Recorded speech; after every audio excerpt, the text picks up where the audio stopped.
akan segera memulai tanya jawab pada malam hari ini. Dan saya umumkan hari ini adalah pertemuan tanya jawab terakhir untuk tahun 2020 ya. Jadi hari ini merupakan pertemuan terakhir. Kita akan menjawab 17 pertanyaan yang ada ya, 17 pertanyaan yang ada. Kemudian masih ada sisa pertanyaan. Mudah-mudahan tahun depan kita lanjutkan ya. Tahun depan kita lanjutkan. Jadi hari ini ada 17 pertanyaan. Kita berusaha untuk menjawab 17 pertanyaan yang ada. Kemudian hari ini di dalam pertanyaan-pertanyaan yang ada mungkin menurut saya ada satu kekhususan ya, ada satu ciri khas yaitu berhubungan dengan hal-hal di dalam perjanjian lama. Nah, saya yakin dan percaya hari ini kita dapat belajar sesuatu yang baru ya, yang mungkin selama ini tidak kita perhatikan.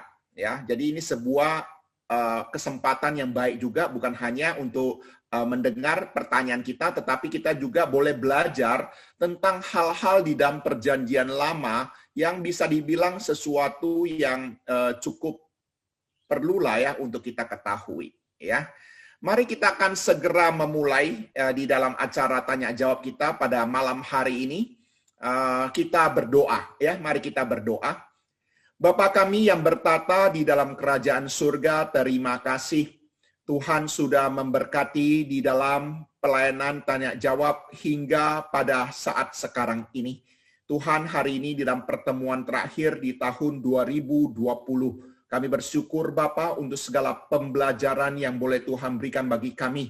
Dan Tuhan juga tolong kami di dalam segala keterbatasan kami untuk terus belajar kebenaran firman Tuhan, membekali di dalam iman kerohanian kami, sehingga kami juga boleh bagaimana bertumbuh di dalam iman kerohanian. Kami berkati hamba-Mu di dalam segala kelemahan dan keterbatasan untuk menjawab pertanyaan-pertanyaan yang ada. Tuhan juga menolong kami dengan kuat kuasa daripada Allah Roh Kudus, sehingga kami boleh mengerti seperti apa yang Tuhan kehendaki kami mengerti. Kami belajar boleh seperti apa yang Tuhan inginkan kami pelajari. Terima kasih surga, kami menyerahkan waktu ini ke dalam tangan Tuhan. Tuhan berkati jaringan, Tuhan berkati juga untuk sound system, Tuhan berkati juga untuk listrik, dan juga segala sesuatu yang dibutuhkan. Semuanya boleh berjalan baik dan lancar, dan biar nama Tuhan dipermuliakan dan ditinggikan. Terima kasih banyak surga, dengarkan doa kami yang kami sampaikan dalam Yesus Kristus, Tuhan dan Juru Selamat kami yang hidup. Amin.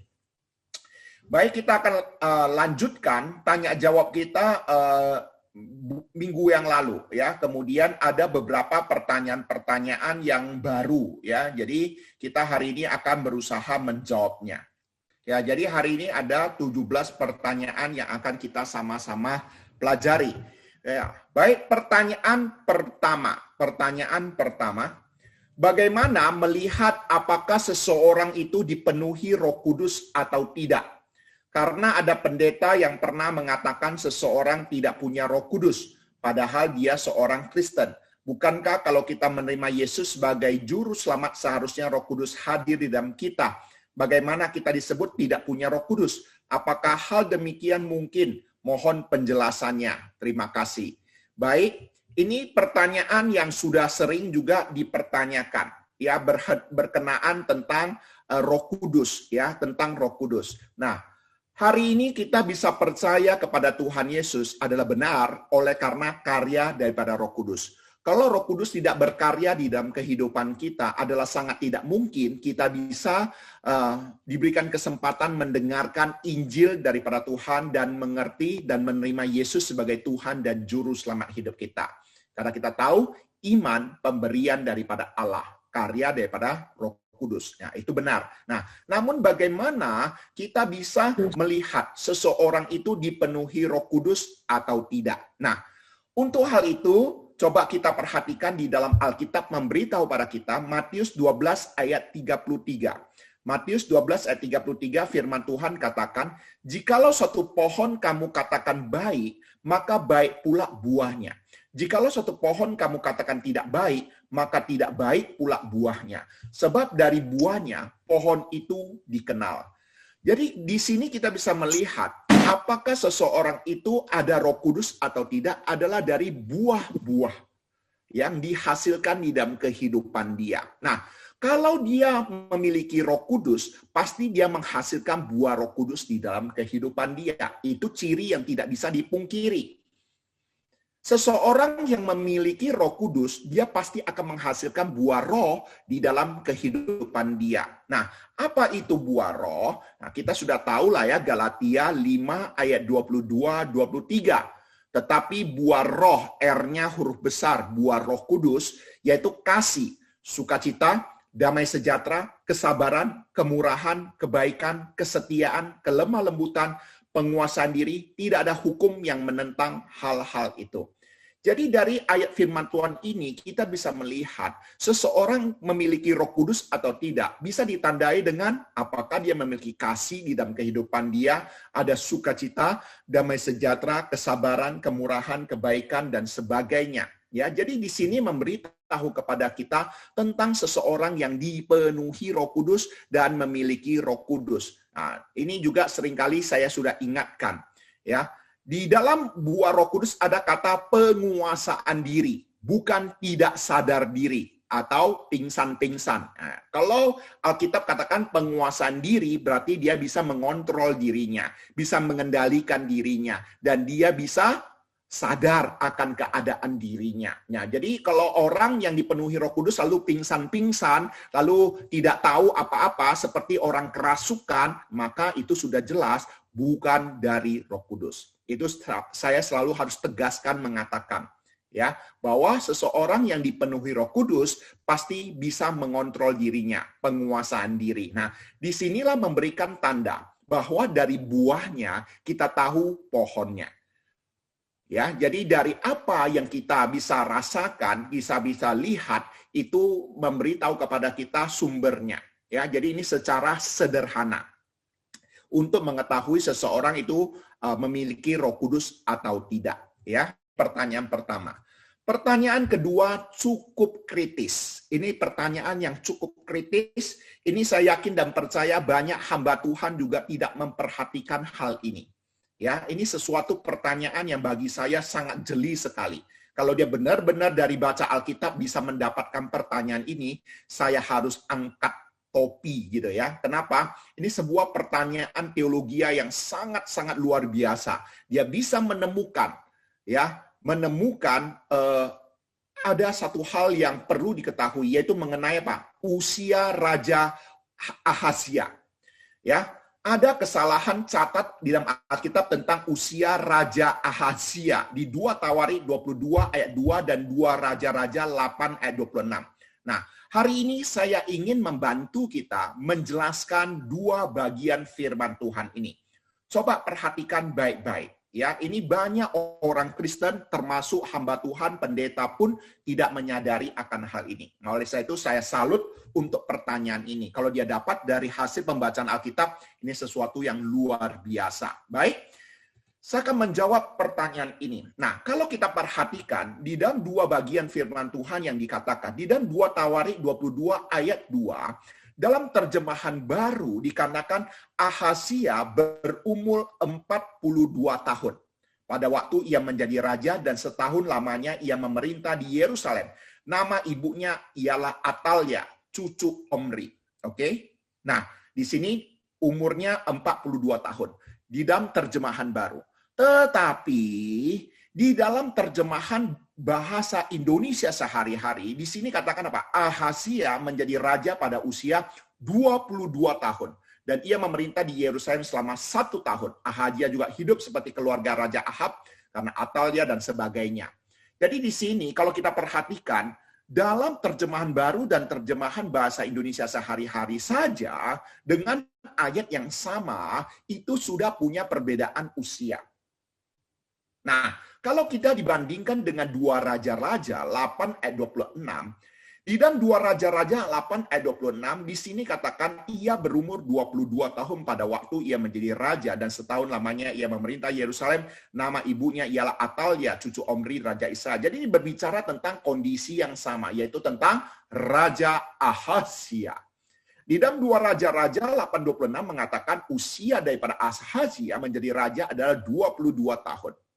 Kemudian kalau kita perhatikan dalam bahasa Indonesia sehari-hari, Di sini juga dikatakan waktu itu Ahazia berumur 22 tahun. Nah, kalau kita memperhatikan 4 bagian ini, di dalam 2 Tawarik 22 ayat 2 dan 2 Raja-Raja 8:26, hanya di dalam terjemahan baru 2 Tawarik 22 ayat 2, di sana dicatat 42 tahun.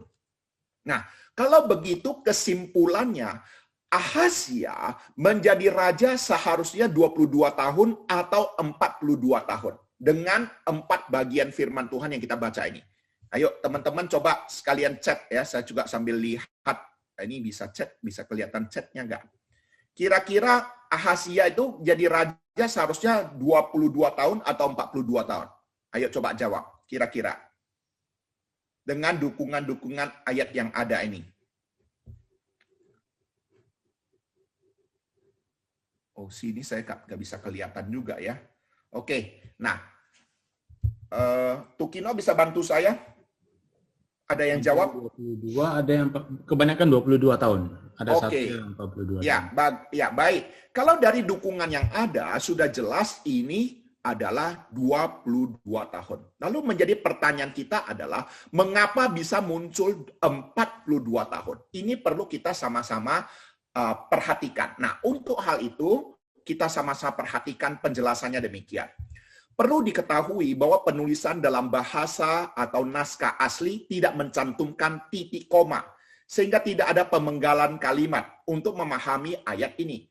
Mari kita pelajari berapa usia ayah daripada Ahazia, yaitu Raja Yoram. Saat Ahazia naik tahta, ayah Ahazia bernama Yoram. Yoram menjadi raja pada usia 32 tahun. Ya, coba perhatikan.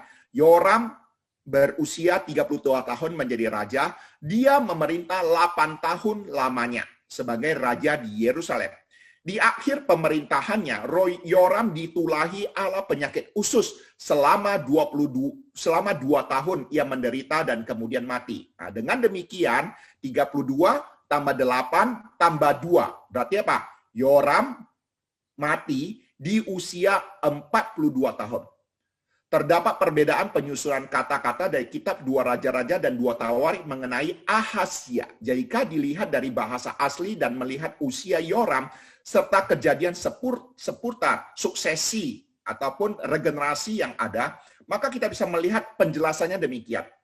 2 Tawarik 22 ayat 2. Perhatikan di sini di dalam ayat 2. Dengan demikian Ahazia, anak Yoram Raja Yehuda yang berusia 42 tahun menjadi raja. Setahun lamanya ia memerintah Yerusalem. Nama ibunya ialah Atalia, cucu Omri. Jadi, yang berusia 42 tahun sebenarnya penjelasan bukan Ahazia, melainkan ayahnya Yoram. Ya, ayahnya Ahazia yang bernama Yoram. Jadi kesimpulannya Ahazia menjadi raja saat Yoram berusia 42 tahun, yaitu saat Yoram wafat atau mangkat. Ya, jadi ini penjelasannya. Ya, jadi Bapak Ibu Saudara, ini sungguh sesuatu yang cukup menarik untuk kita pelajari. Ya, kenapa perbedaan yang ada itu sebenarnya penjelasannya demikian. Ya, jadi berbahagia hari ini kita yang bisa mengikuti acara tanya jawab, minimal ada wawasan yang kita bisa dapatkan. Oke? Pertanyaan ketiga. Mengapa Yohanes Pembaptis meragukan Tuhan Yesus sebagai Mesias? Padahal Alkitab mencatat Yohanes juga sebagai orang yang memperkenalkan dan membaptis Yesus. Ini juga pertanyaan yang bagus. Ini juga kalau tidak salah tahun lalu juga ada yang bertanya pertanyaan ini. Ya, karena sudah cukup lama, tidak apa-apa, kita berusaha menjawabnya. Penjelasannya demikian. Perlu diketahui latar belakang Yohanes Pembaptis meragukan kemesiasan Tuhan Yesus. Waktu itu, Yohanes Pembaptis sedang berada di dalam penjara. Dengan kata lain, dia di dalam penderitaan yang ada. Ya, di dalam penderitaan.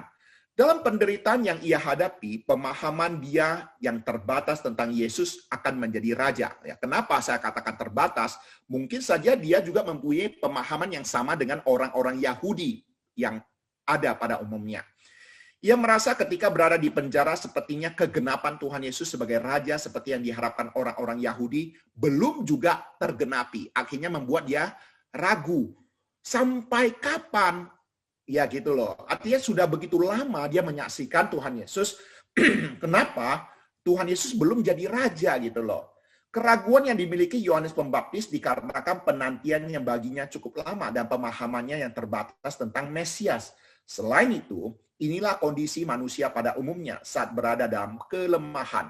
Yohanes Pembaptis juga adalah manusia biasa seperti kita. Nah, ini penjelasan yang perlu kita sama-sama ketahui. Yohanes Pembaptis, sekalipun dia yang mempamerkan Yesus sebagai anak domba Allah dan juga yang membaptis Tuhan Yesus, dia juga adalah manusia biasa yang punya kelemahan. Di dalam penderitaan dia bisa juga goyah imannya. Jadi ini sesuatu yang wajar. Ya, kalau kita mengetahui tokoh-tokoh besar di dalam Alkitab, orang-orang seperti Nabi Elia pun bisa depresi. Padahal dia bisa menurunkan api dari langit, bisa melawan Nabi Baal 400-an, ya, itu banyak sekali mujizat yang bisa kita lihat, tetapi tetap saja Nabi Elia juga bisa goyah imannya ataupun takut mati gitu ya dan sebagainya. Jadi ini sesuatu yang wajar ya bahwa kita sebagai manusia ada kadangkala kita di dalam masa-masa padang gurun. Ya, demikian juga dengan Yohanes Pembaptis.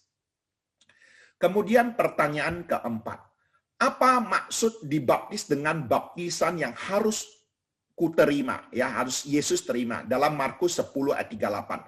Apakah itu juga sama dengan cawan penderitaan? Ya, nah, coba kita lihat dulu Markus 10 ayat 38 ya. Markus 10 ayat 38 itu kira-kira isinya apa? Ya.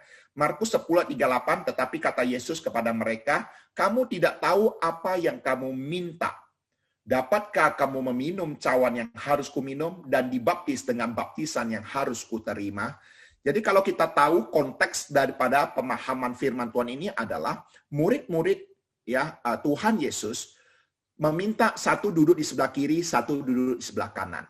Ya, lalu Tuhan Yesus berkata kalimat demikian. Jadi pemahamnya apa yang dimaksud dengan cawan dan baptisan yang dimaksud, ya. Nah, untuk menjawab pertanyaan ini saya juga tidak akan sembarangan ya. Saya juga mencari dukungan-dukungan untuk memberikan penjelasan supaya apa yang kita jawab di dalam pertanyaan pada setiap malam ini itu ada landasan ya, ada landasan argumentasinya bukan asal menjawab. Ya, jadi kenapa pertanyaan-pertanyaan daripada Bapak Ibu Saudara harus diapakan kepada saya dulu supaya saya ada persiapan ya, ada persiapan. Ada dukungan-dukungan, tafsiran-tafsiran, dan juga teolog-teolog yang benar-benar mendalami bagian firman Tuhan ini, sehingga kita hari ini belajar bukan asbun, ya, bukan asal bunyi, tetapi punya dasar argumentasinya, ya, atau landasan teologianya.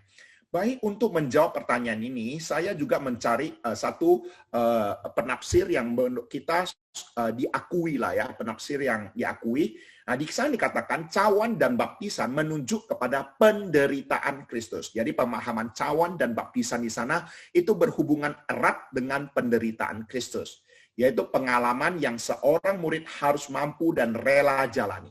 Di Getsemani, Yesus berbicara tentang kematiannya sebagai cawan ya, cawan lalu daripadaku ya. Kemudian di dalam Lukas 12 ayat 50 istilah baptisan ya, kalau kita bisa melihat istilah baptisan dalam Lukas 12 ayat 50 itu juga merupakan gambaran Bapak Ibu Saudara perhatikan, pemahaman cawan dan penderitaan itu berhubungan erat dengan penderitaan. Jadi sebenarnya Tuhan Yesus ingin memberitahu kepada mereka apa mereka bisa menderita. Lalu mereka menjawab, mereka siap menderita. Nah, Tuhan Yesus katakan, baik untuk hal ini, ya Allah Bapa yang mengaturnya untuk di sebelah kiri dan sebelah kanan. Ya, dan benar memang dua murid itu juga menderita bagi Kristus. Ya, jadi pemahaman cawan dan baptisan itu berhubungan dengan di dalam nama Allah Bapa, Anak dan Roh Kudus. Sesungguhnya itu menunjukkan kepada kita juga harus siap menderita bagi Kristus. Ya, harus siap menderita bagi Kristus. Ya, ini pertanyaan keempat. Pertanyaan kelima.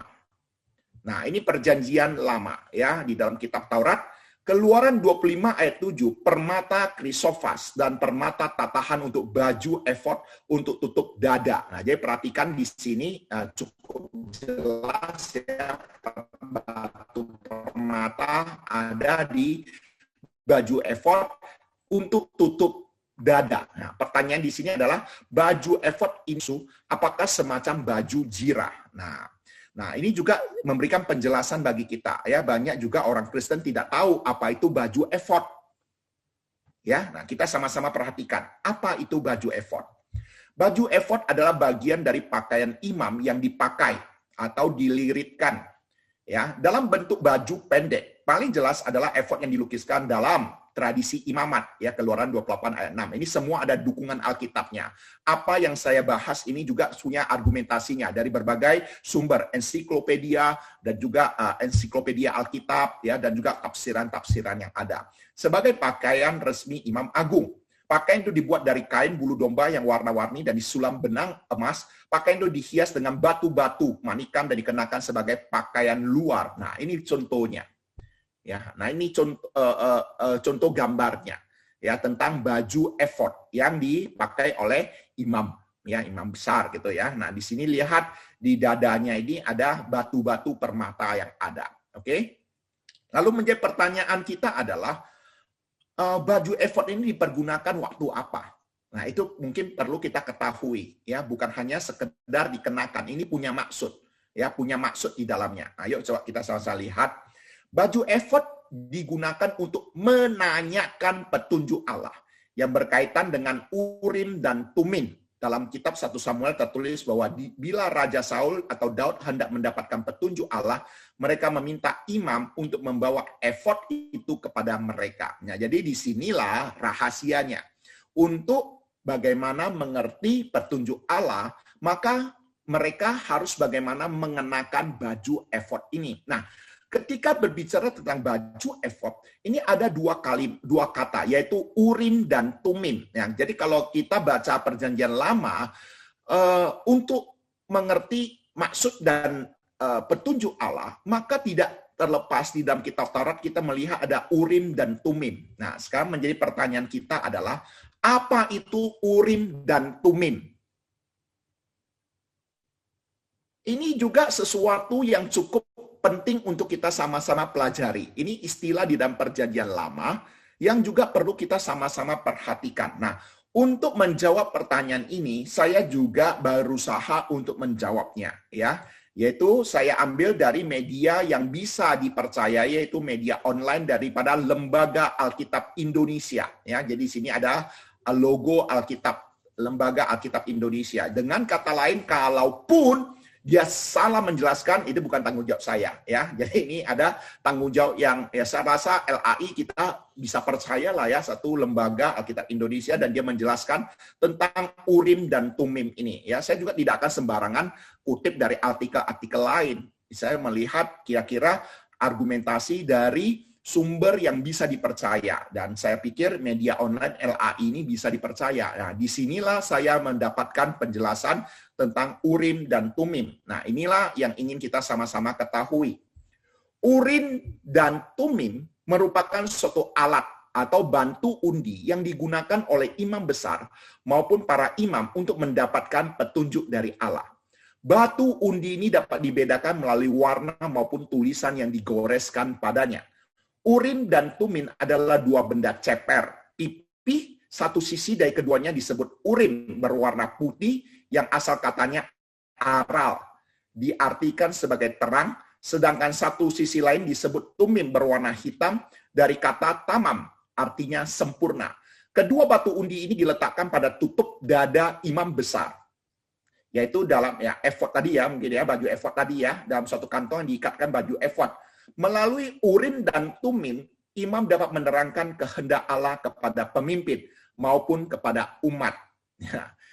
Kalau kita orang Tionghoa mungkin agak mudah untuk mengerti, ya.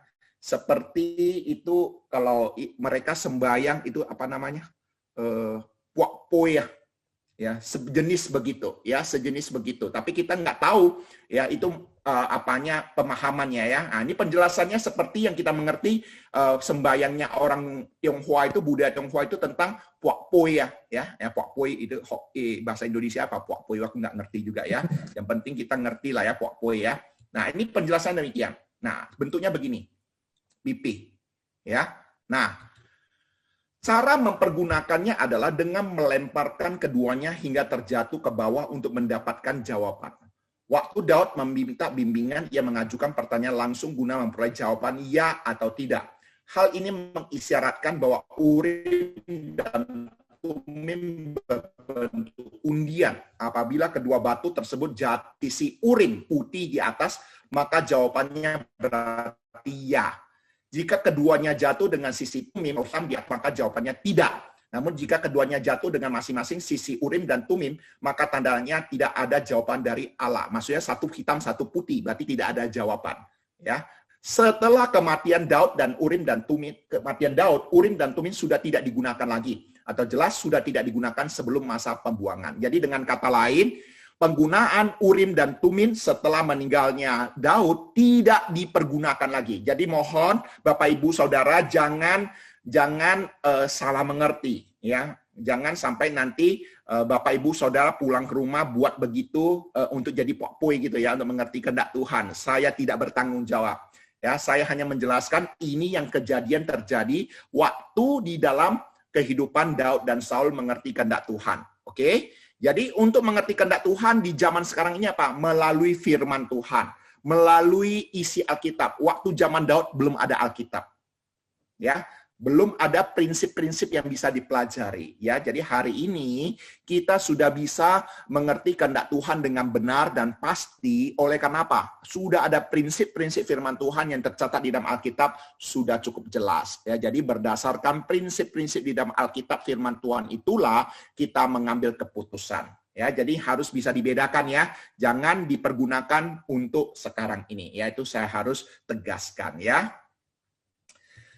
Baik, untuk pertanyaan ke-6. Boksu, ada pertanyaan. Apakah dengan takut pada Tuhan dan menjauhi kejahatan akan memberikan kita hikmat pada umumnya? Dalam hal berkata-kata, mengambil keputusan, dalam hal berperilaku. Dan jikalau bukan, apa itu hikmat? Yang saya pahami, hikmat itu adalah wibawa dan kapabilitas seseorang dalam melakukan sesuatu hal dengan pikiran jernih tanpa terpengaruh pihak manapun. Hasilnya adil dan keputusan diambil dengan sigap. Mohon penjelasannya Boksu. Terima kasih. Nah, ini pertanyaan yang baik. Ya, oleh sebab itulah kita harus melihat dulu apa kata Alkitab tentang hikmat. Kalau kita melihat penjelasan pertanyaan ini, sepertinya hikmat itu hanya satu macam. Tetapi kalau kita memperhatikan di dalam Alkitab, Allah memberikan perbedaan.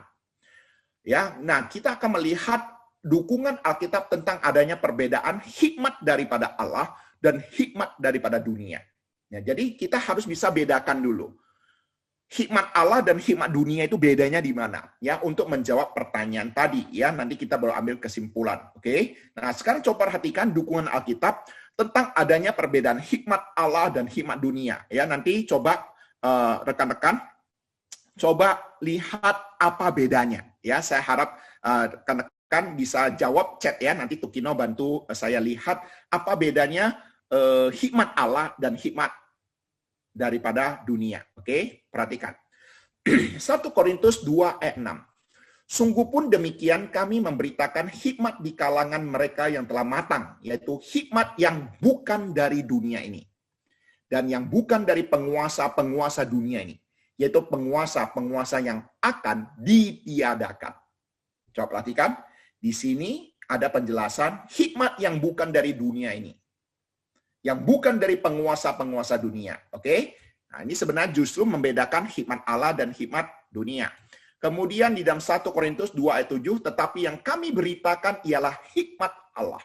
Yang tersembunyi dan rahasia, yang sebelum dunia dijadikan, telah disediakan Allah bagi kemuliaan kita. Ini sangat jelas sekali. Hikmat Allah itu kira-kira bagaimana? Oke? Kemudian 1 Korintus 3 ayat 19. Karena hikmat dunia ini adalah kebodohan bagi Allah. Sebab ada tertulis, ia yang menangkap orang berhikmat dalam kecerdikannya. Oke, sekarang coba jawab di chat. Apa kira-kira perbedaan hikmat Allah dan hikmat dunia? Secara sederhana saja, tidak perlu panjang lebar. Oke, coba kira-kira apa bedanya hikmat Allah dan hikmat dunia? Silakan coba jawab.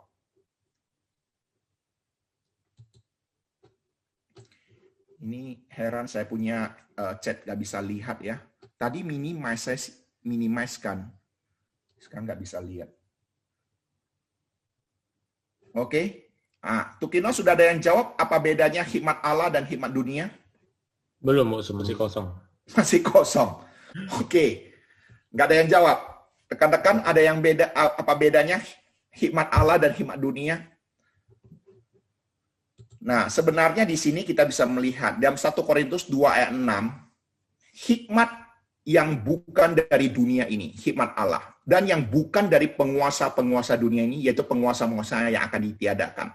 Ini sebenarnya memberikan pemahaman kepada kita, hikmat daripada Allah itu berasal daripada Allah, dan ini sudah ada jauh-jauh hari sebelum adanya dunia ini, sebelum adanya bumi ini, sebelum adanya manusia. Sedangkan hikmat daripada dunia ini bersumber daripada hasil pergumulan manusia, bersumber dari manusia, mungkin saja juga dari orang-orang pintar di dunia, ya, melalui pengalaman hidup dia, mengambilkan atau mengumpulkan filsafat kehidupannya dan sebagainya. Jadi sebenarnya itu penjelasan sederhananya. Hikmat daripada Allah itu bersumber dari kekekalan dan bersumber daripada Allah. Sedangkan hikmat dunia bersumber daripada dunia ini dan bersumber daripada manusia. Ya, nah ini penjelasan sederhananya demikian. Pemahaman hikmat menurut Alkitab. Hikmat Alkitabiah berasal dari takut akan Tuhan. Ya, yang diperoleh berdasarkan takut akan Tuhan. Dengan kata lain, tidak bisa terlepas daripada Allah. Ya, hikmat daripada Allah ini berkembang menyentuh segenap hidup seperti ditunjukkan dan dijelaskan secara luas dalam Amsal. Hikmat memperoleh pengertian yang dikumpulkan dari pengetahuan tentang jalan-jalan Allah dan menerapkannya dalam hidup sehari-hari. Ya, jadi dengan kata lain, hikmat daripada Allah diperoleh melalui ketaatan kita akan firman Tuhan yang mempengaruhi hidup kita ketika kita melakukannya. Ya, jadi di sini ada perbedaan antara hikmat Allah dan hikmat daripada dunia ini. Ya, kalau begitu, hal apa lagi yang membeda? Hikmat dunia itu bisa saja menjadi kebodohan bagi Allah. Dengan kata lain, bisa saja hikmat daripada dunia itu bersalah, salah, terbatas, sedangkan hikmat daripada Allah tak terbatas, sempurna, dan tidak mungkin bersalah. Ya, jadi ini beberapa perbedaan-perbedaan yang perlu kita sama-sama perhatikan tentang hikmat Allah dan hikmat dunia. Nah, pertanyaan ke-7. Ini pertanyaan cukup menarik juga. Saya melihat kualitas pertanyaan-pertanyaan yang ada, ini semakin hari semakin berbobot. Ya, semakin hari semakin berbobot, ya, patut bersyukur ya kita boleh belajar ya, sekalipun ada beberapa pertanyaan-pertanyaan yang sama, namun ada beberapa pertanyaan-pertanyaan yang patut kita sama-sama perhatikan. Oke, sekarang saya ingin jawab pertanyaan ke-7. Apakah tali sembahyang yang ada di Alkitab, khususnya di kitab Keluaran, sama seperti jimat di masa sekarang? Oke, sekarang jawab. Kira-kira tali sembahyang yang di dalam kitab Keluaran itu apakah yang kita kenal sebagai jimat, yang kita sebut sebagai jimat di masa sekarang? Coba jawab, ya atau bukan. Coba jawab ya atau bukan di dalam chat aja, silakan. Salah nggak apa-apa, salah tidak apa-apa, ya salah tidak apa-apa. Ya, Tukino bantu lihat ya. Jawabannya tidak, Bos. Beda, semua beda. Semua jawabnya beda. Tidak sama. Semua jawabnya tidak ya. Nah, iya. Saya harus jujur katakan, semula saya juga menjawab jawaban ini dengan kata tidak. Oke? Tapi setelah saya membuka ensiklopedia Alkitab masa kini, ini tali sembahyang, penjelasannya demikian. Nama ini adalah terjemahan dari kata Yunani, phylakterion, yang berarti alat untuk melindungi, atau yang kita kenal sebagai jimat. Sekalipun ada orang Yahudi yang memandangnya sebagai tahyul, sikap ini senantiasa ada, dan karena itu sebutan Yunani ini agaknya diturunkan dari penafsiran yang keliru dari orang-orang non-Yahudi. Orang Yahudi bicara tentang tepila atau halfiyah doa, jamak tepilin, ya. Tali sembahyang ada penafsiran orang saleh atas Keluaran 13 ayat 9 dan sebagainya, ya. Ini tadi yang apakah dalam Keluaran. Bentuknya dikonkretkan pada tahun pertama abad kedua Masehi, berupa 2 kubus cekung dibuat dari kulit binatang halal, besarnya berbeda-beda antara 1,25 cm dan 4 cm. Ya, ini contohnya begini. Tali sembahyang ini contohnya begini. Nah, orang Yahudi pakainya begini.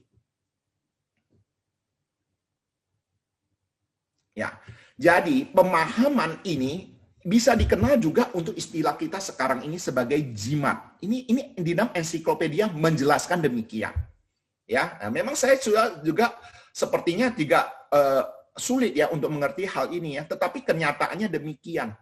Ya, nah, bagi orang-orang Yahudi itu mempergunakannya seperti demikian. Nah, coba dilihat, dililitkan di tangan, ya, kemudian di dahi, ya, hal-hal yang demikian. Ya, oke, ya, jadi makanya saya katakan hari ini di dalam pertanyaan-pertanyaan ada, ini cukup cukup unik ya. Ada pertanyaan-pertanyaan yang mungkin perlu kita membuka wawasan kita. Oke. Pertanyaan ke-8. Dalam Kisah Para Rasul 24:14, tetapi aku mengakui kepadamu bahwa aku berbakti pada Allah nenek moyang kami dengan menganut jalan Tuhan, yaitu jalan yang mereka disebut sekte. Aku percaya kepada segala sesuatu yang ada tertulis dalam hukum Taurat dan dalam kitab nabi-nabi. Jadi, Boksu, apa pengertian sekte? Nah, sekte itu pemahamannya demikian. Sekte adalah sekelompok orang yang mempunyai kepercayaan atau pandangan agama yang sama, yang berbeda dari pandangan agama yang lebih lazim. Maksudnya gini, dia menyebut dia Kristen. Tetapi di dalam pengajarannya ada yang berbeda. Nah, demikian juga kalau kita perhatikan di dalam pemahaman ini dalam Kisah Para Rasul 24 ayat 14 ini. Ya, perhatikan. Aku mengakui kepadamu bahwa aku berbakti pada Allah nenek moyang kami. Jadi mereka percaya pada Allah yang sama. Dengan menganut jalan Tuhan, yaitu jalan yang mereka sebut sekte. Nah, waktu ketika berbicara tentang jalan Tuhan Yesus. Jadi sebenarnya mereka, waktu zaman murid-murid Tuhan Yesus mengajar hal ini, mereka menganggapnya itu sebagai sekte. Ya, yaitu di mana agama Yahudi yang sepertinya berbeda dengan ajaran agama Yahudi pada umumnya. Lalu mereka sebut sebagai sekte. Ya, jadi ini pemahaman yang perlu kita sama-sama ketahui, yaitu suatu kelompok yang mempunyai kepercayaan atau pandangan agama yang sama, namun berbeda pandangan agama yang lebih lazim. Ya, nah, jadi misalnya waktu itu sudah ada agama Yahudi, lalu tiba-tiba murid-murid Tuhan Yesus mengajarkan jalan Tuhan. Nah, itu dianggap orang-orang Yahudi sebagai sekte. Ya. Karena mengajar tentang Yesus Kristus, ya. Nah, itu pemahaman sekte di sana, ya.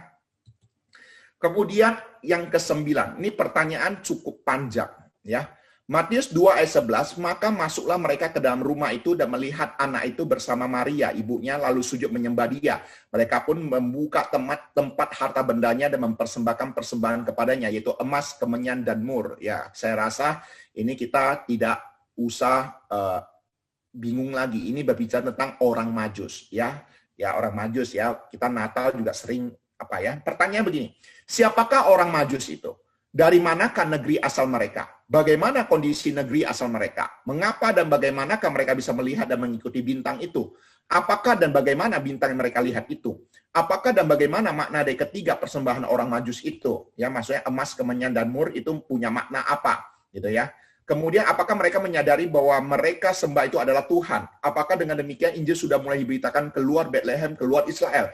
Apakah dan bagaimanakah peristiwa orang-orang Majus memberikan makna rohani dan penerapannya di dalam kehidupan rohani kita? Apakah dan bagaimanakah persembahan orang-orang Majus kepada bayi Tuhan Yesus memberikan makna rohani dan penerapannya dalam bagi kehidupan rohani kita? Jadi dari pertanyaan ini bisa dibilang sebuah khotbah, ya, bisa disampaikan sebuah khotbah. Jadi kalau saya harus jawab ini sampai harus ini cukup panjang, benar ya. Jadi untuk menjawab itu saya rasa hal-hal yang penting saja yang akan saya jawab, ya, berkenaan tentang orang Majus, ya. Oleh sebab itu saya juga tidak akan sembarangan menjawab. Ya, ini dengan ensiklopedia Alkitab masa kini, kita akan menjawab siapakah orang Majus ini. Istilah dipakai untuk suatu suku dari bangsa Madai yang mempunyai jabatan imam di kerajaan Persia. Bagi penulis-penulis kuno yang lain kata itu sama artinya dengan imam. Ya, orang Majus itu ada para imam dan dia melengkapkan hal ini ya dengan mengenakan kata itu pada segolongan orang bijaksana atau ahli nujum. Ya, jadi pemahaman ahli nujum itu jangan diapakan seperti sekarang ini sebagai ahli sihir gitu, bukan gitu ya. Yang menafsirkan mimpi-mimpi dan pesan-pesan dari Allah. Dan perjanjian baru pemakaian kata itu meluas sehingga meliputi semua orang yang mempraktikkan ilmu-ilmu sihir di dalam Kisah Para Rasul ayat 9 ya. Coba harus bedakan di dalam perjanjian lama dan perjanjian baru ya. Nah, jadi di dalam perjanjian lama itu sebenarnya Daniel dikenal sebagai orang bijaksana juga. Ya, dikenal sebagai orang-orang bijaksana yang bisa menafsirkan mimpi, ya bisa dibilang juga sebagai ahli nujum. Nah, cuman harus bisa dibedakan dengan para sihir di dalam perjanjian baru, ya, yaitu orang-orang yang memiliki sihir seperti Simon dan sebagainya. Oke, mereka diduga ahli nujum agamawi non-Yahudi yang menarik kesimpulan dengan mengamati bintang bahwa seseorang raja agung bangsa Yahudi sudah lahir. Nah, perhatikan di sini ya. Di waktu Tuhan Yesus lahir, bintang yang memberikan tanda dan Alkitab mencatat hal ini. Jadi artinya alam ikut berbicara tentang kelahiran daripada Yesus Kristus. Dan waktu kematian Tuhan Yesus, alam juga ikut berbicara dengan terjadi kegelapan yang luar biasa. Jadi ini dua hal yang bagi saya memberitahu pada kita bahwa Yesus Kristus itu benar-benar adalah Allah yang benar mempengaruhi alam semesta ini. Ya, jadi bukan tidak mungkin orang Majus dengan melihat bintang itu mereka mengetahui bahwa kehadiran daripada seorang raja telah lahir. Ya, kemudian sesudah bertanya-tanya kepada penguasa Yahudi, mereka pergi ke Bethlehem untuk memberi penghormatan. Nah, ini menjadi pembelajaran bagi kita. Ketika orang-orang Majus melihat bintang yang ada, mereka tahu bahwa ada seorang raja lahir. Kemudian mereka pergi ke istana raja di Yerusalem. Sehingga ketika mereka bertemu dengan penguasa yaitu Herodes pada saat itu. Nah, menjadi pertanyaan kita adalah, sebenarnya bintang itu bisa bergerak tidak untuk memimpin mereka? Sebenarnya bisa, dan kita bisa melihat ketika mereka keluar dari istana, bintang itu bergerak memimpin mereka. Tetapi ternyata awalnya mereka tidak mengikuti bintang itu. Mereka mengikuti apa? Akal, pikiran mereka, logika mereka. Raja pasti lahir di istana raja. Jadi ini menjadi pembelajaran rohani bagi kita. Bahwa jangan terlalu mengandalkan pikiran kita, jangan mengandalkan logika kita, jangan mengandalkan rasio kita. Nah, ini menjadi pembelajaran bagi kita ketika kita akan memasuki tahun 2021. Kita juga harus bagaimana melihat bintang itu memimpin. Maksudnya apa? Pimpinan daripada Tuhan. Jangan terlalu mengandalkan diri sendiri dengan mengatakan apa? Raja pasti lahir di istana. Belum tentu. Oke, nah ya ini pembelajaran rohani bagi kita juga ya. Sesudah bertanya kepada penguasa Yahudi, mereka pergi ke Bethlehem untuk memberi penghormatan. Nah, apakah timur asal kedatangan mereka adalah Arabia, Babel atau daerah lain? Tidak dapat dipastikan. Jadi pemahaman timur di sana itu banyak sekali penjelasannya. Ya, ada mengatakan Arabia, Babel, ada juga mengatakan Tiongkok, ya dan sebagainya. Tapi yang entahlah ya. Yang jelas tidak ada kepastian di dalam hal ini. Ini ensiklopedia mengatakannya tidak dapat dipastikan. Ya, jadi beberapa pemahaman orang Majus itu yang bisa dijelaskan di dalam ensiklopedia ini, ya ini demikian ya. Berhubungan dengan kebenaran-kebenaran yang ada, persembahan Mazmur dan kemenyan itu maksudnya apa, lambang apa, itu juga semua bersifat penafsiran. Itu tidak mutlak. Ya, jadi untuk hal itu memang saya juga pernah khotbahkan, tapi itu semua juga bersifat tafsiran, ya, bersifat tafsiran. Ya, jadi Bapak Ibu Saudara untuk hal-hal yang tidak punya landasan-landasan apa itu ya semua hanya bisa bersifat tafsiran saja. Ya, nah, hanya yang ada dukungan argumentasi di ensiklopedia, ini yang berani saya sampaikan kepada Bapak, Ibu, Saudara sekalian. Kemudian pertanyaan ke-10. Dulu saya juga pernah dengar dari seorang pendeta bahwa saat penantian di alam maut itu, Yesus memberitakan Injil. Mungkin pemahaman ini karena dia sudah mati, turun ke dalam kerajaan maut, dan bangkit pada hari ketiga. Apakah pemahaman ini benar? Saya mengerti pertanyaan seperti ini ada kedaulatan Allah yang sulit dijangkau akal manusia yang terbatas. Terima kasih. Banyak versi penjelasan atas pertanyaan ini membuat bingung. Ada pendeta yang mengatakan bahwa keselamatan hanya ditentukan pada saat manusia masih hidup di dunia. Apakah dia mau menerima Kristus sebagai juru selamatnya? Sedangkan versi pendeta lain, Yesus masih menginjili kepada orang yang sudah meninggal saat di dunia. Belum sempat mendengar Injil, bayi dan anak-anak. Mana yang benar?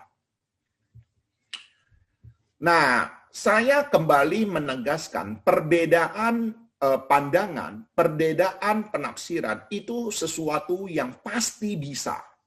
Di dalam tanya jawab yang saya sampaikan, jawaban yang saya sampaikan ini pun ada yang saya kutip adalah tafsiran, berbagai penafsiran yang ada, tetapi pastinya juga bisa berbeda dengan teolog-teolog ataupun pendeta-pendeta lainnya.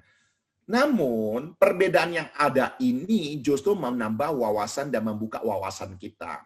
Ya, ketika kita mendengar, kita belajar, ya nggak usah bingung. Ya, kita justru ini memperkaya kita, membuat kita semakin banyak wawasan yang kita bisa pelajari. Justru kita bersyukur, bukan bingung gitu loh. Ya, hari ini saya memberikan jawaban yang mungkin juga ada banyak di antara kita juga yang pernah mendengar jawaban dari pendeta lain. Jangan membuat kalian bingung.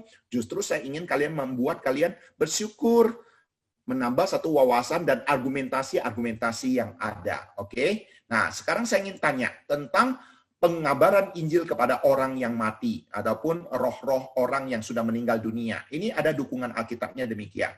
1 Petrus 3 ayat 18 sampai 20. Ini ayat yang biasa dipergunakan, ya. Ayat yang biasa dipergunakan. Coba perhatikan ya. Sebab juga Kristus telah mati sekali untuk segala dosa kita. Ia yang benar untuk orang-orang yang tidak benar, supaya ia membawa kita kepada Allah. Ia yang telah dibunuh dalam keadaannya sebagai manusia, tetapi yang telah dibangkitkan menurut roh. Dan di dalam roh itu juga ia pergi memberitakan Injil pada roh-roh yang di dalam penjara, yaitu roh-roh mereka yang dahulu pada waktu Nuh tidak taat kepada Allah.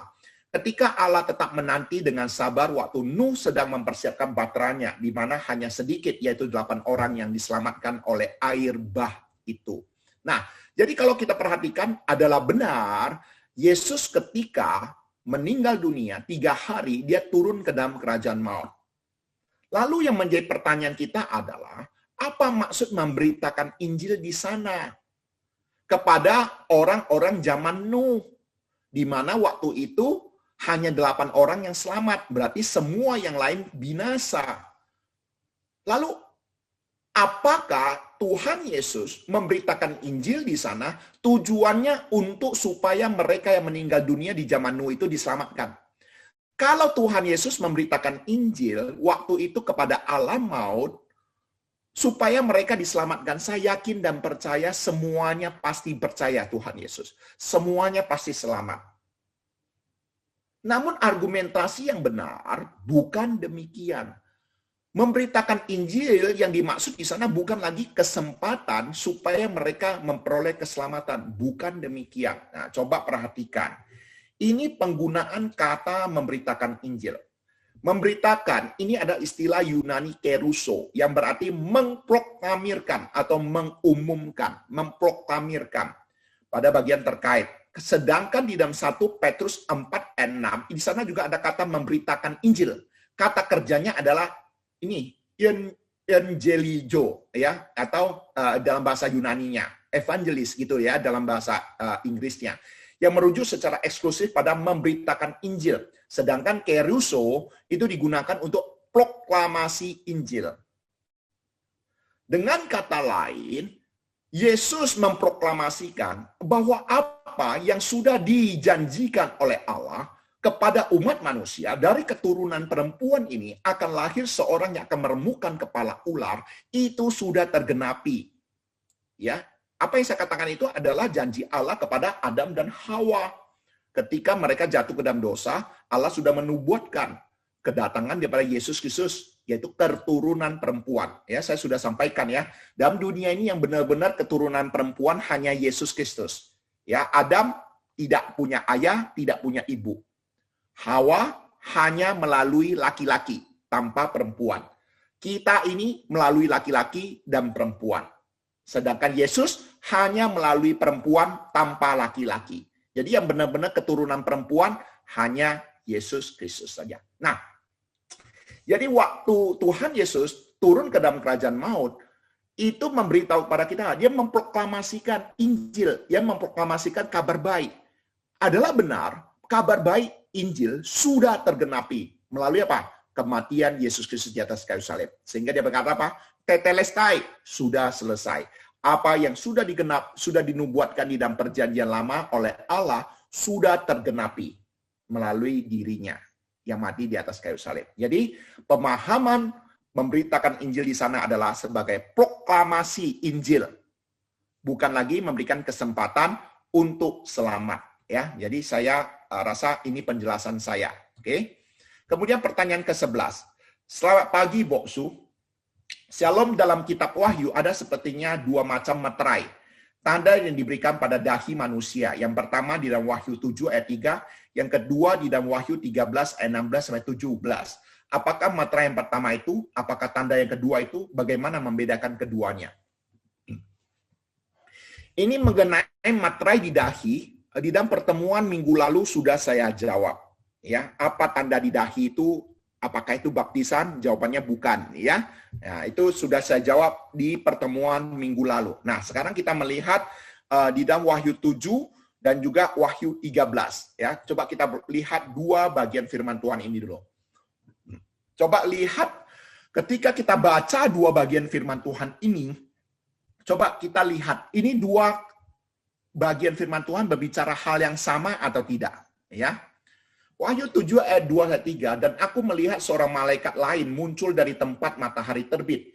Ia membawa meterai Allah yang hidup dan ia berseru dengan suara nyaring kepada keempat malaikat yang ditugaskan untuk merusakkan bumi dan laut.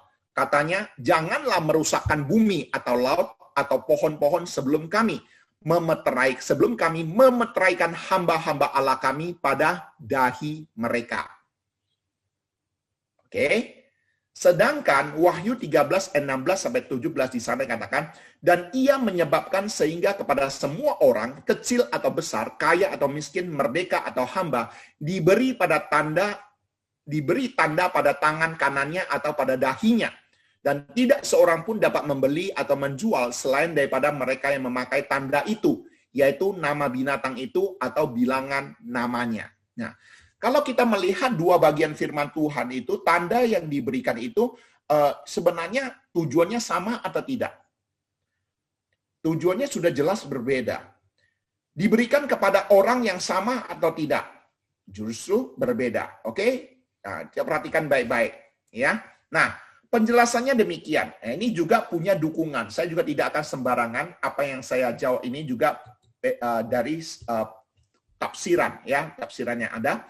Dalam pasal 7 ayat 3, hamba-hamba Allah yang disegel pada dahi mereka. Itu adalah hamba-hamba Allah.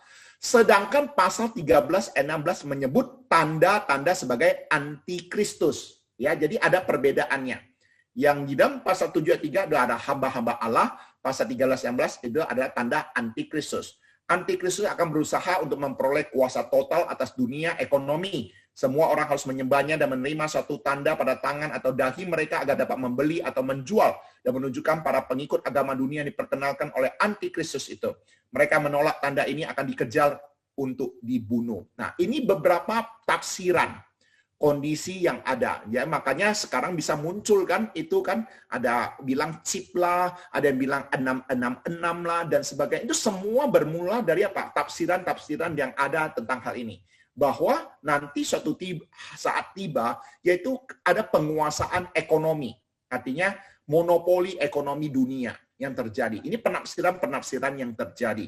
Ya, saya rasa untuk bagian ini banyak sekali ya argumentasi yang ada. Cuman saya dari pertanyaan yang ada, saya hanya bisa membedakan bahwa metra yang ada yang dimaksud itu punya pemahaman yang berbeda. Satu untuk hamba-hamba Allah, satu sebagai tanda antikristus. Oke? Pertanyaan ke-12. Bagi Boksu, dalam kitab Hosea ada kata berzina dan bersundal. Mau tanya, apa perbedaan dari arti berzina dengan bersundal? Oke? Nah, karena ini kitab Hosea, coba kita lihat di dalam Hosea 9 ayat 1. Kita tahu ya, minggu lalu ada pertanyaan tentang Allah yang menyuruh Nabi Hosea untuk menikah dengan perempuan yang tidak baik dan melahirkan anak-anak yang tidak baik gitu ya. Nah, kemudian bagaimana Allah pulihkan nama anak-anak mereka ya, diketahui dari nama anak-anak mereka. Nah, di dalam Hosea 9:1 berkata demikian, "Janganlah bersukacita hai Israel, janganlah bersorak-sorak seperti bangsa-bangsa, sebab engkau telah berzina dengan meninggalkan Allahmu." Jadi sebenarnya minggu lalu kita juga sudah ketahui Israel itu diibaratkan istri daripada Allah. Ya, istri daripada Allah. Kalau perjanjian baru, gereja adalah mempelai wanitanya Yesus Kristus. Ya, jadi itu sebenarnya punya pemahaman yang sama ya. Di dalam perjanjian lama, Allah dan umat Israel itu sebagai Israel sebagai istrinya Allah. Sedangkan perjanjian baru, kita ini atau gereja atau jemaat itu adalah mempelai wanitanya Tuhan Yesus. Yaitu pemahamannya sama. Jadi dilukiskan dalam pemahaman Hosea demikian. Hai Israel, janganlah bersorak-sorak seperti bangsa-bangsa, sebab engkau telah berzina dengan meninggalkan Allahmu. Engkau telah mencintai upah sundal di segala tempat mengirikan gandum. Ya, kalau kita mau bahas lebih mendalam lagi, tempat pengirikan gandum itu adalah tempat rumah ibadah. Mencintai upah sundal itu artinya apa? Mencintai ilah-ilah lain untuk memperoleh keuntungan. Ya, demi memperoleh keuntungan, mereka melakukan hal itu. Itu diibaratkan, ya, saya ibaratkan sebagai seorang istri yang berzina dengan istri yang menjadi wanita penghibur. Kira-kira ada bedanya nggak? Seorang istri yang berzina dengan pria lain dengan seorang istri yang menjadi wanita penghibur. Apakah memiliki makna yang sama? Ya, mungkin pemahamannya apa? Serupa tapi tidak sama. Ya, menjadi wanita penghibur itu mungkin tidak ada cinta, tapi demi untuk memperoleh sesuatu. Tetapi berzina itu mungkin mencintai, belum tentu dia mendapatkan uang dan sebagainya. Ya, mungkin itu penjelasan saya, ya, penjelasan sederhana saya, ya. Kemudian Wahyu 3 ayat 20, ya, di dalam pertanyaan 13. Tuhan Yesus berdiri di depan pintu dan mengetok pintu. Dan barang siapa mendengar suaranya dan membuka pintu, Tuhan Yesus akan masuk dan makan bersama-sama dengan dia, dan dia bersama dengan Tuhan. Apakah maknanya, Boksu? Ya, ini pertanyaan yang sebenarnya, ini ayat sudah sering kita dengar, ya, dalam khotbah KKR, ini ayat sering kita pakai, gitu ya. Namun, ini di sini apa maknanya? Oke, sekarang coba kita lihat maknanya demikian, ya.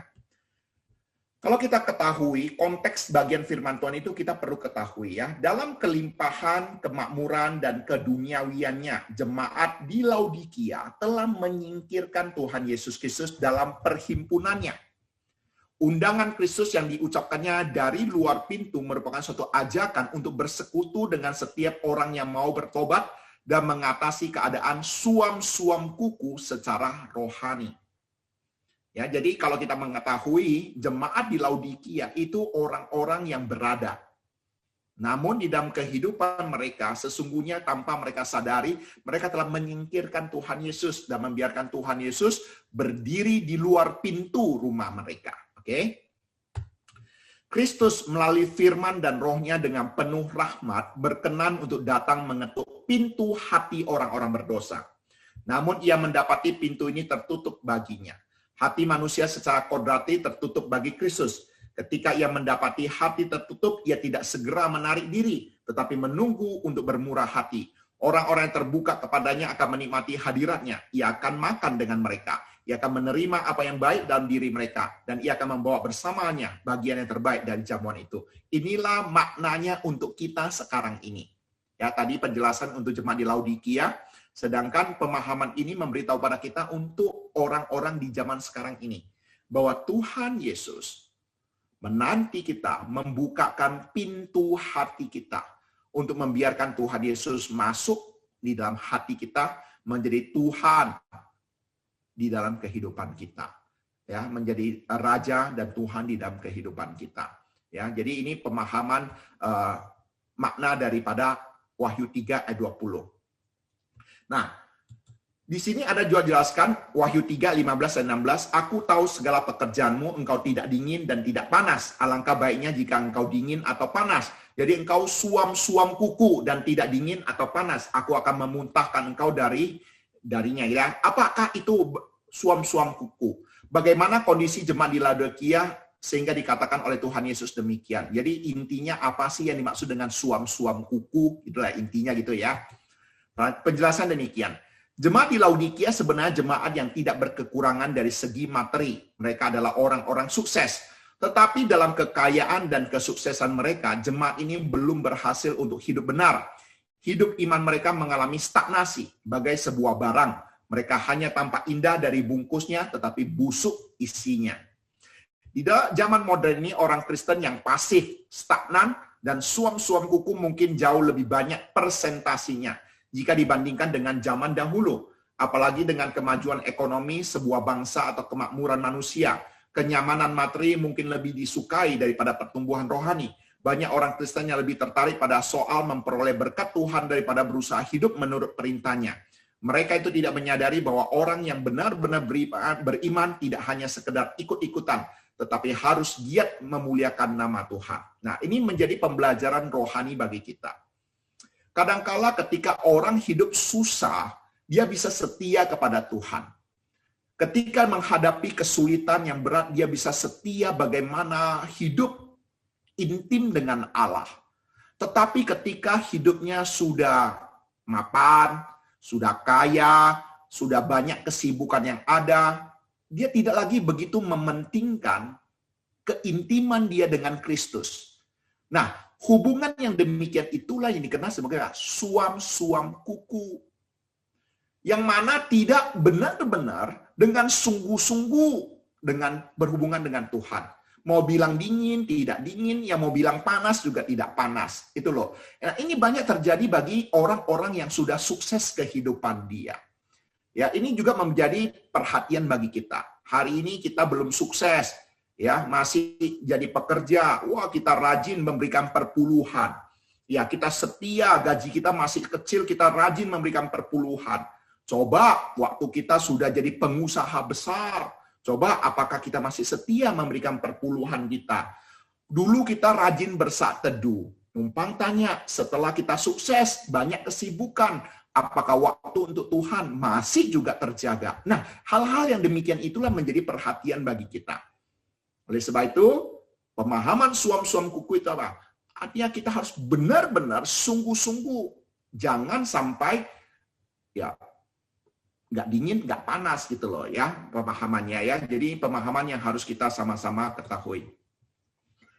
Pertanyaan ke-15. Sore Boksu mau tanya, dikatakan dalam Alkitab Tuhan sangat murka dengan perzinahan, percabulan, banci, mabuk-mabukan. Tetapi kenapa ya Boksu saya melihat orang-orang yang melakukan hal tersebut hidup dengan berkelimpahan dan usaha mereka sangat terberkati. Nah, ini pertanyaan yang polos, yang jujur. Ketika dia melihat realita, kenyataan, kenapa ya orang jahat hidupnya bisa lebih baik, lancar-lancar gitu ya. Nah, ada orang bilang, cuy suya, holang ane kuaisi ho, haulang cuy su ane tengmiao ho. Mungkin ada orang berpikir demikian. Kondisi-kondisi yang demikian itu sebenarnya dalam Alkitab sudah menjelaskannya. Ya. Saya rasa teman-teman juga sudah bisa menduganya. Mazmur 73 ayat 1-5, ini pemazmur juga mengatakan hal yang sama. Mazmur Asaf mengatakan, sesungguhnya Allah itu baik bagi mereka yang tulus hatinya, bagi mereka yang bersih hatinya. Tetapi aku sedikit lagi, maka kakiku terpleset, nyaris aku tergelincir.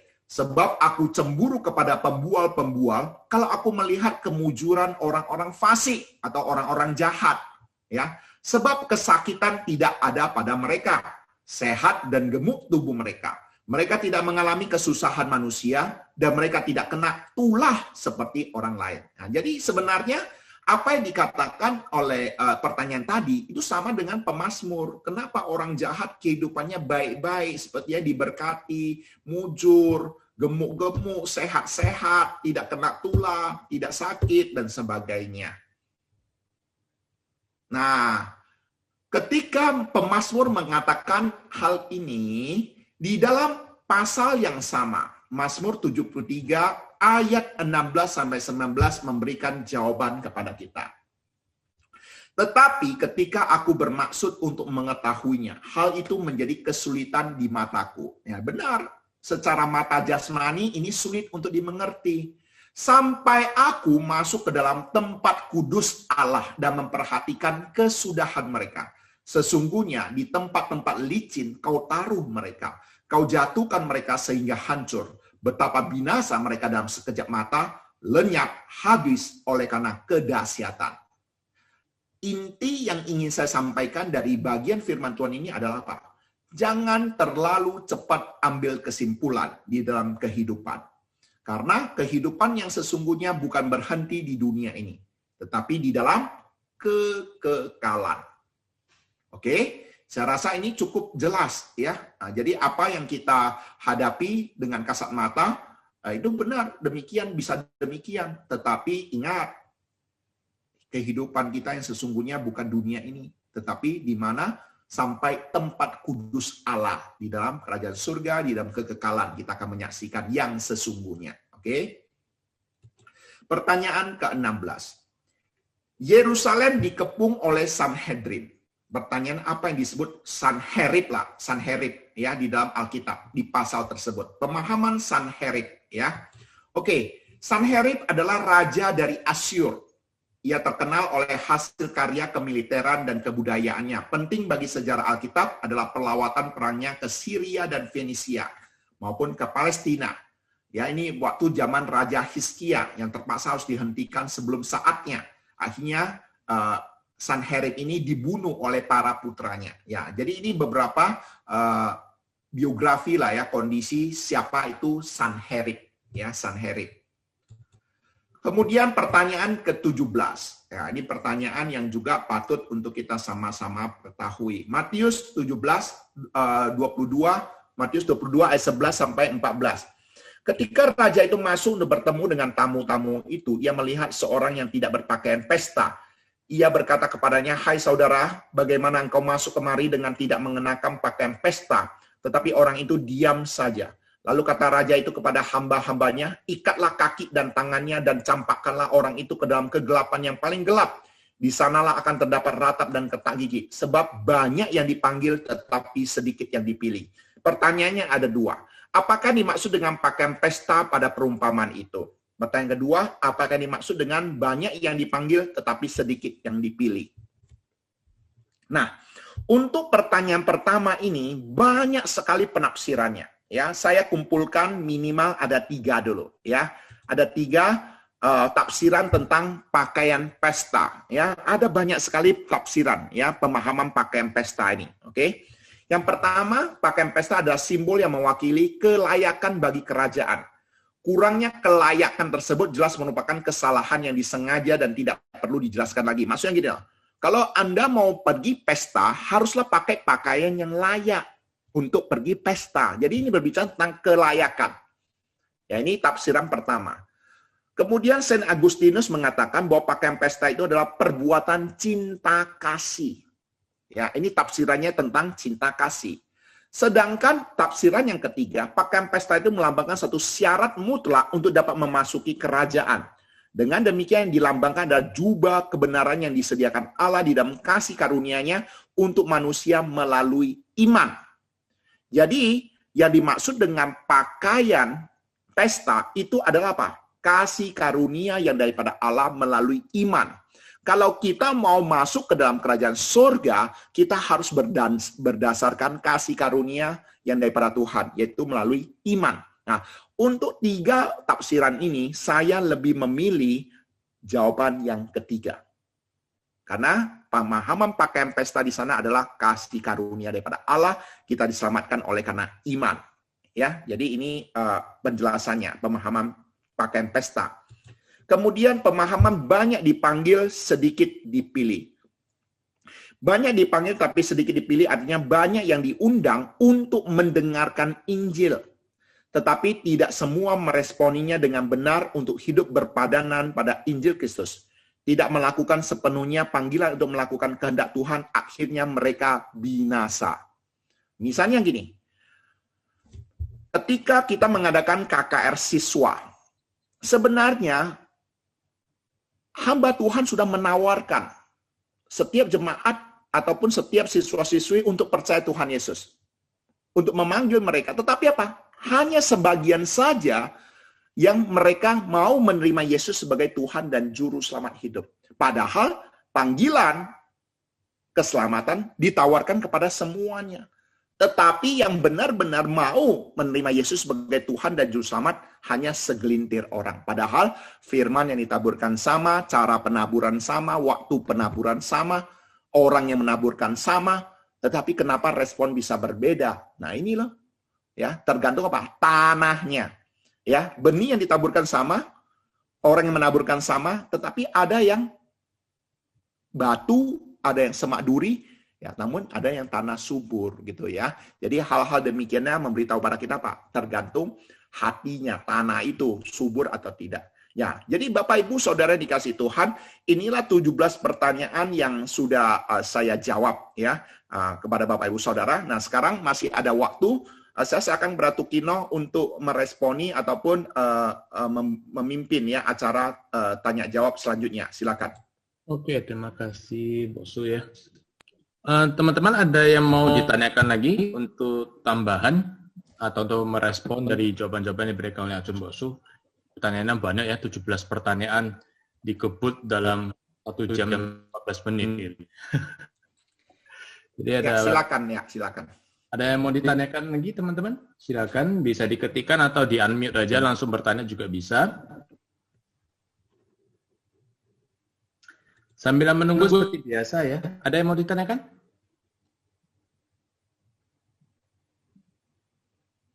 Oke, sambil menunggu pertanyaan teman-teman, kameranya dibuka ya.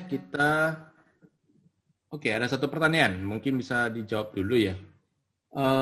Dari Frankie. Jawab pertanyaannya, apakah pakaian pesta juga termasuk kekudusan? Kalau mau dijelaskan tentang kekudusan bisa saja, ya. Nah, ada yang mau jelaskan penafsiran sebagai kebenaran gitu loh. Tetapi kita tahu kita ini diselamatkan oleh karena iman, kasih karunia. Mungkin itu yang menjadi landasan kita. Kenapa kita menafsirkan pakaian pesta itu sebagai iman atau kasih karunia, ya, bukan kekudusan, ya. Nah. Ya, tapi kalau mau dimengerti sebagai kekudusan ya apa ya, bisa juga tafsiran ya, kekudusan yang daripada Tuhan ya, kekudusan daripada Allah. Nah, itu bisa juga di pemahaman ya. Atau kalau dalam Wahyu jubah putih, yaitu jubah yang disucikan oleh darah Kristus. Nah, itu juga berhubungan dengan iman. Oke? Silakan. Bagus ya, respon yang bagus Frankie. Silvana, ini Tukino saya langsung jawab aja ya. Saya langsung. Tukino suaranya nggak kedengaran Tukino. Oke ya sudah. Oke, saya langsung jawab saja nih ya. Ini ada pertanyaan. Boksu, apakah pengertiannya orang yang belum terima Tuhan Yesus maksudnya ada Roh Kudus dan miliknya. Sebab buah dari Roh kan ada kasih, sukacita, yang mana juga dimiliki orang belum percaya. Nah, mungkin yang dimaksud di sini loh, bagaimana dengan orang yang belum percaya pada Tuhan Yesus, tapi mereka punya kasih, punya sukacita, itu ya kira-kira pemahamannya demikian. Ini pertanyaan yang bagus sekali ya. Nah, kita harus ketahui pemahaman orang yang dipenuhi Roh Kudus dengan buah Roh yang ada, kasih, sukacita. Nah, kita berbicara tentang kasih saja. Kasih yang dimaksud di dalam kekristenan itu ada 4 macam. Bukan kasih yang dimengerti manusia yang, kalau kita tahu, di dalam kekristenan, itu ada satu namanya yang menjadi ciri khas kasih, yaitu apa? Agape. Nah, kasih agape ini yang membedakan kasih orang Kristen dengan orang-orang non-Kristen. Kasih agape apa? Kasih yang daripada Allah, itu loh. Kasih yang tanpa syarat, itu. Jadi pemahaman-pemahaman kasih saja, ini kita harus pahami. Nah, kemudian pemahaman dengan sukacita. Ya, saya yakin dan percaya pemahaman sukacita ini ya berbeda dengan sukacita dunia ini. Orang-orang dunia ini bersukacita oleh karena apa? Mungkin saja oleh karena kenikmatan dunia, harta dunia, kesehatan, dan sebagainya. Tetapi Rasul Paulus bisa bersukacita di dalam penjara. Rasul Paulus bisa bersukacita di dalam penderitaan. Nah, ini sesuatu yang berbeda. Damai sejahtera yang diperoleh, misalnya, ada orang damai sejahtera dipengaruhi oleh lingkungan, situasi, kondisi. Tetapi bagi kita yang memiliki Roh Kudus, damai sejahtera yang kita miliki di dalam kondisi yang tidak memungkinkan kita memperoleh damai sejahtera, kita tetap bisa masih merasakan damai sejahtera. Itu karya Roh Kudus yang bekerja dalam hati kita. Nah, ini beberapa pemahaman-pemahaman yang harus kita ketahui. Ya, ini pertanyaan yang bagus sekali, Silvana. Oke? Ya, baik. Ada lagi yang lain? Silakan. Mau langsung lisan boleh juga ya. Boksu. Ya, silakan Irfan. Maaf tadi yang mengenai apa ya, Yohanes Pembaptis ya. Saya agak bingung juga kenapa dia ragu gitu ya. Padahal kan waktu dia membaptis Yesus itu langit terbuka dan ada Roh Kudus turun berupa burung merpati gitu ya. Itu suasananya kan seperti benar-benar ada suara Tuhan yang mengatakan inilah anakku yang kukasihi, kepadanya lah aku berkenan gitu kan. Kenapa masih dia meragukan gitu? Kan dia membaptis orang begitu banyak. Kecuali kalau Yesus itu benar-benar dia sampaikan membuka tali kasutnya pun aku nggak sanggup gitu. Kenapa dia masih ragu gitu? Nah, ini loh saya sudah bisa menduga kondisi yang demikian. Makanya tadi saya hubungkan dengan apa? Nabi Elia. Benar ya? Nabi Elia pun kondisinya sama loh. Ya. Api turun dari langit. Benar kan? Iya, benar. 400 orang. Tapi juga dia bisa takut loh. Takut pada siapa? Perempuan lagi. Benar kan? Dan akhirnya, dan juga kalau kita memperhatikan dengan baik-baik, justru kita kalau melihat inilah kebebalan hati manusia. Kalau kita melihat ya, bangsa Israel di padang gurun, itu setiap hari loh. Mana turun dari langit. Benar kan? Makanan turun dari langit, air mencucur dari itu batu karang, kemudian ada tiang api, tiang awan menuntun setiap hari, kemudian baju mereka, kasut mereka tidak rusak selama 40 tahun. Itu sudah begitu nyata, tapi mereka masih juga bisa sembah berhala. Ya. Benar kan? Jadi sebenarnya ya, kita juga harus jujur katakannya, inilah realita hidup manusia. Makanya kenapa rohani kita harus kita jaga. Orang seperti Nabi Elia, seperti Yohanes Pembaptis saja pun bisa jatuh di dalam kerohanian mereka, ataupun kita kendor di dalam kerohanian mereka. Apalagi kita. Benar ya? Kita melihat saja, gak usah jauh-jauh. Petrus yang ikut Tuhan Yesus 3,5 tahun, mujizat demi mujizat. Benar kan? Membangkitkan orang mati. Masih juga bisa menyangkal Tuhan Yesus. Dan bukan hanya itu loh, bahkan Tuhan Yesus sudah memberitahu pada dia, sebelum ayam berkokok, kamu sudah menyangkal aku 3 kali. Artinya apa? Dalam waktu yang singkat, Tuhan Yesus sudah memberitahu pada dia. Akhirnya dia juga kembali jatuh juga. Benar ya? Jadi hal-hal yang demikian itu benar. Ini sesuatu yang menjadi perhatian bagi kita. Jangan merasa diri kuat. Itu mungkin saya selalu sarankan dan juga saya ingatkan diri saya sendiri juga. Jangan merasa diri kuat. Lebih baik saya selalu merasa diri lemah dan butuh pertolongan Tuhan. Dan menganggap aku butuh Tuhan, aku butuh Tuhan. Itu membuat kita berjaga-jaga. Ya, itu mungkin bisa jawaban dari saya, Irfan. Oke, makasih Boksu. Ya, sama-sama. Oke, teman-teman yang lain silakan. Boksu, mungkin satu pertanyaan ya tentang yang tadi tali doa. Sekarang kita tahu tali sembahyang itu ya. Tali sembahyang ya. Tali sembahyang. Kita tahu bahwa di Katolik mereka menggunakan rosario. Apakah itu sesuai Alkitabiah atau gimana? Kita harus mengerti. Kita harus mengerti dulu rosario itu dipergunakan untuk apa gitu, ya kan? Setahu saya itu dipergunakan sebagai alat untuk berdoa dan konsentrasi dalam doa yang mereka pergunakan. Ya, nah, itu menurut saya ya, pemahaman saya, kalau keliru mohon maaf gitu ya. Nah, itu tetapi saya tidak menganggap rosario yang mereka pakai itu sebagai jimat, bukan. Jadi harus bisa dibedakan. Itu mungkin yang bisa saya jawab. Ya, mungkin hanya mereka mempergunakan rosario itu untuk konsentrasi di dalam doa mereka ataupun hal yang lain. Nah, tapi menurut saya itu bukan jimat yang mereka pahami. Ya. Bosu, mau tanya Bosu boleh? Ya, silakan David, tampilkan wajahnya David biar lebih kelihatan gantengnya. David, wajahnya? Iya. Oke, ya Pak David, saya pikir yang mana ini? Oke, Pak David, silakan Pak David. Mau tanya untuk ini ya, yang mengenai orang Israel yang dibuang oleh Tuhan. Kenapa Tuhan izinkan dicatat di Alkitab selama 40 tahun dan itu bisa dikatakan bukan orang-orang pilihan? Karena kan dikatakan bahwa kita sebagai orang Kristen itu kan sudah orang pilihan yang sudah dipilih. Sementara orang Israel itu sama sekali kan termasuk Musa tidak masuk ke dalam kota perjanjian. Dan bangsa Israel juga itu semua dibuang. Baik yang tua-tua, yang terdahulu, yang dikeluar dari Mesir itu kan dibuang semua. Berarti mereka tidak selamat dong. Karena tidak diizinkan sampai ke kota perjanjian. Terus kalau yang kedua mengenai orang-orang pilihan, kalau memang itu sudah seperti yang tadi Bo katakan, walaupun KKR tapi tidak banyak orang yang menerima. Bukankah itu sudah suatu pilihan Tuhan yang menentukan?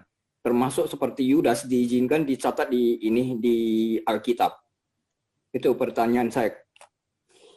Oke, terima kasih Pak David untuk pertanyaannya, cukup baik ya. Nah, perhatikan baik. Saya ingin tanya, Musa itu umat pilihan atau bukan? Musa umat pilihan. Umat pilihan. Musa diselamatkan nggak? Masuk surga nggak? Kalau Musa masuk. Kenapa saya bisa katakan Musa masuk? Karena di dalam perjanjian baru, sewaktu Yesus dimuliakan di atas gunung, Musa hadir di sana mewakili zaman hukum Taurat. Oke, nah bagus ya. Sekarang coba perhatikan baik-baik ya. Kita memahami umat Israel masuk ke tanah Kanaan dengan masuk ke dalam kerajaan surga, itu harus kita bedakan. Jangan kita pahami bahwa umat Israel yang tidak masuk ke dalam tanah Kanaan, itu berarti mereka bukan umat pilihan. Itu mungkin kita harus bedakan dulu ya. Harus bisa bedakan bahwa mereka yang tidak masuk ke tanah Kanaan, itu bukan berarti mereka tidak diselamatkan masuk surga. Ya, nah, seperti tadi yang disampaikan oleh Pak David sudah benar bahwa Musa tidak diizinkan masuk tanah perjanjian, tetapi nyatanya Musa juga umat pilihan dan masuk ke dalam kerajaan surga dan dibuktikan di dalam penampakan kemuliaan ya, waktu Yesus dimuliakan di atas gunung. Nah, hal-hal ini harus kita bisa bedakan. Nah, berkenaan tentang KKR, benar. Hari ini saya bisa diberikan kesempatan mendengarkan firman Tuhan, itu adalah pemberian Tuhan. Hari ini saya bisa mengerti firman Tuhan, itu juga pemberian Tuhan. Hari ini ketika saya sudah mengerti firman Tuhan, saya meresponi firman Tuhan, itu juga anugerah daripada Tuhan. Oleh sebab itulah kita mengerti iman itu pemberian daripada Allah. Iman itu bukan karena saya lebih baik daripada yang lain, sehingga saya bisa diberikan kesempatan mendengarkan firman Tuhan, mengerti firman Tuhan, ataupun meresponi firman Tuhan. Bukan itu. Oleh sebab itulah kita di dalam metodis itu mengakui kehendak bebas manusia itu ikut berperan. Ya, nah, jadi ini harus kita pahami. Kalau kita perhatikan baik-baik, ayo coba kita sama-sama jawab ya. Raja Salomo itu selamat atau tidak? Maksudnya pemahamannya diselamatkan atau tidak, masuk surga atau tidak? Raja Salomo. Coba bantu jawab.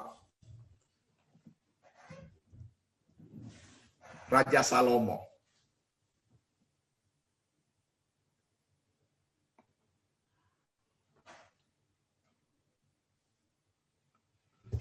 Oke, menurut Tukino, Raja Salomo selamatkan atau tidak?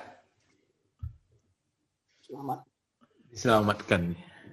Coba perhatikan baik-baik ya. Saya ingin kasih tahu ya, supaya kita punya gambarannya. Raja Salomo, awalnya dia begitu benar-benar bersandar pada Tuhan. Tetapi oleh karena istrinya banyak, akhirnya dia jatuh ke dalam penyembahan berhala.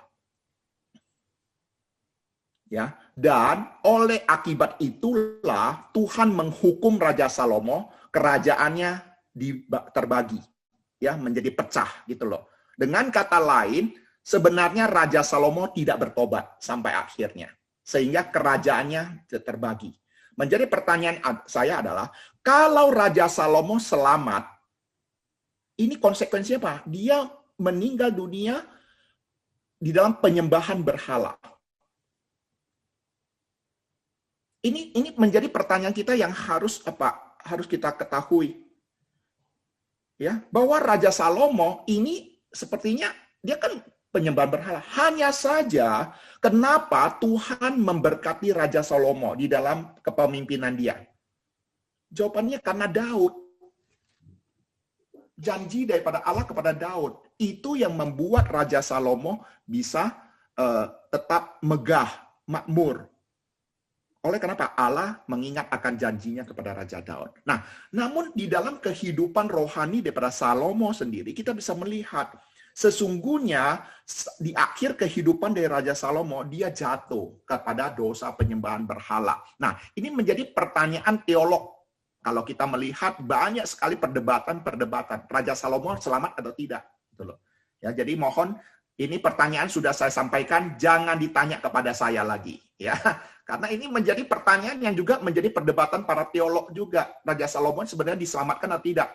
Nah, kalau dia Raja Salomo benar predestinasi daripada Tuhan, diselamatkan, masa dia penyembahan berhala? Kalau dia predestinasi tidak selamat, masa anak Daud tidak selamat, dipredestinasi tidak selamat? Nah, ini menjadi perdebatan-perdebatan yang tidak ada ujungnya. Ya, jadi ini mungkin juga perlu kita sama-sama perhatikan. Oke? Ya, jadi ini hal-hal yang bisa kita sama-sama pelajari lah ya. Jadi pemahaman tadi seperti Pak David katakan bahwa di dalam memang benar mereka di dalam ketidaktaatan Tuhan menghukum mereka satu angkatan tidak masuk ke tanah perjanjian. Namun yang masuk ke tanah perjanjian apakah dijamin mereka masuk surga? Juga tidak. Ya, ketika mereka masuk ke tanah perjanjian, mereka juga banyak melukai hati Tuhan, sehingga Tuhan juga menghukum mereka lagi. Ya, jadi ini mungkin kita harus bisa melihat perbedaan. Ya. Masih ada pertanyaan atau tanggapan? Sudah pas ya, sudah tepat jam 21.30. Baik, rekan-rekan, terima kasih juga untuk Saudara Tukino menjadi co-host. Kita akan bertemu kembali untuk tanya jawab kita tahun depan. Ya. Jadi semoga tahun depan kita juga boleh mempersiapkan pertanyaan-pertanyaan dan juga silakanlah ya untuk baca Alkitab. Ya, semakin banyak kita baca Alkitab, pasti semakin banyak pertanyaan yang kita bisa sama-sama pelajari bersama. Ya, jadi ini juga ketika Anda bertanya itu sebenarnya juga memotivasi saya juga ya untuk bagaimana memperkaya wawasan saya dan memaksa saya juga harus bagaimana mempersiapkan jawaban-jawaban daripada rekan-rekan sekalian. Kita sama-sama belajar ya, kita semua tidak sempurna. Tadi saya sudah sampaikan para nabi-nabi besar juga bisa lemah, punya kelemahan. Kita juga sama-sama perlu belajar senantiasa. Ya, tetap semangat ya. Kita akan mengakhiri di dalam pertemuan kita. Kita minta Ibu Eli ya, Ibu Eli bisa pimpin kita dalam doa penutup ya, Ibu Eli. Ya, Ibu Eli Rosana bisa di-unmute dulu Ibu Eli. Oke, Boksu. Ya. Mari kita bersatu dalam doa. Bapa di surga, Tuhan Engkau Allah yang baik. Kami bersyukur karena kami boleh belajar bersama melalui kegiatan tanya jawab ini. Dan kami boleh memiliki banyak pengetahuan serta boleh menguatkan iman kami. Ya Tuhan, berkati kami semua yang telah mengikuti kegiatan ini, khususnya Pendeta Yufrendi yang telah memandu dan menolong kami boleh mengerti, memahami firman Tuhan lebih baik lagi. Terima kasih Tuhan, kami mengucap syukur untuk segala kebaikan dan pertolongan Tuhan dalam kehidupan kami. Terpujilah nama Tuhan, dalam nama Yesus kami berdoa. Amin. Amin. Terima kasih. Oke, sampai jumpa tahun depan. Tetap jaga kesehatan, ya. Oke.